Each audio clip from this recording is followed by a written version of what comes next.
Wagner, you've played men who have inflicted violence, Escobar, and men who have escaped violence, or at least wanted to, in your current character.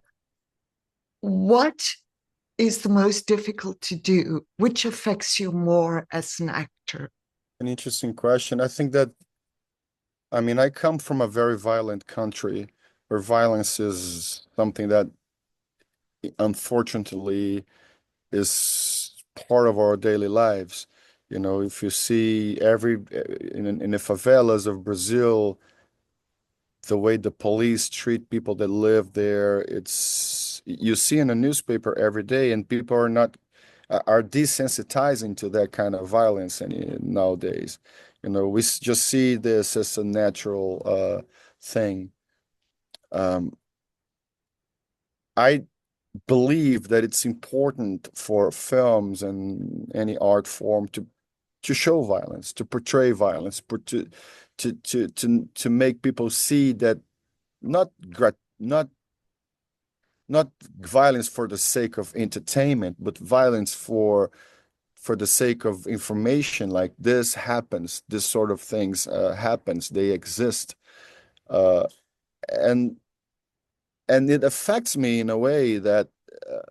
Of course, it takes place in my body, the two sides of it, like being violent to someone or suffering violence from another one. It's of course we all know it's a film, it's make pretend, but the body Lives it. somehow, yeah, keeps those things within.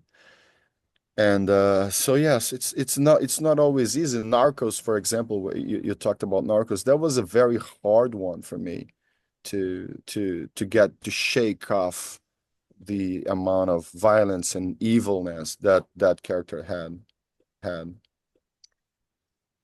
I also wanted to congratulate you. You're the first Brazilian male to be nominated for a Golden Globe. Um, with Taurus's win last year and the dominance in many categories of this movie, what does it do for you, but also for your country, to be celebrated amongst the top tiers like this? I think it's important for the country because the right wing in Brazil was very effective from 2018 to 2022. Of course, the first things that they attack is universities, journalists, and artists, and they were very effective in transforming um, to their followers, artists into the enemies of. To see what happened after that, to see what happened with, for example, with I'm Still Here last year, with Brazilians rooting for Fernando Torres and Walter Salles, and the same happening to us right now.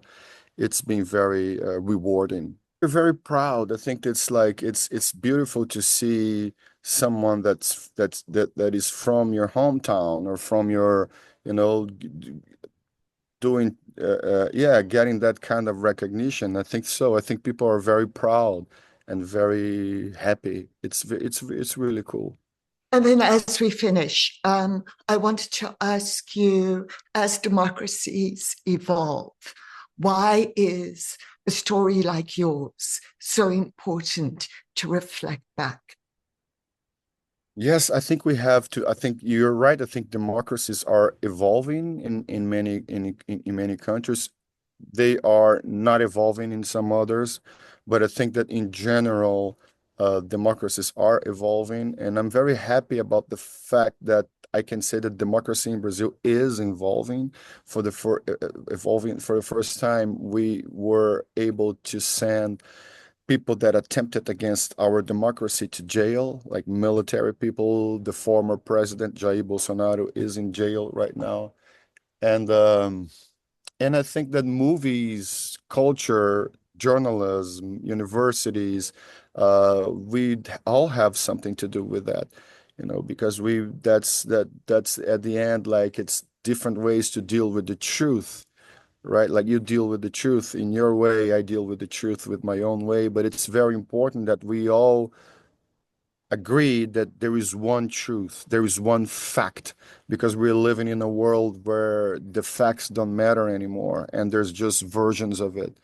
you know. So I think that films are important in that sense. We have to see each other reflected as a people, we have to see ourselves reflected in our productions. Thank you so much for your time. Thank you. It was a pleasure. Congratulations. Thank you.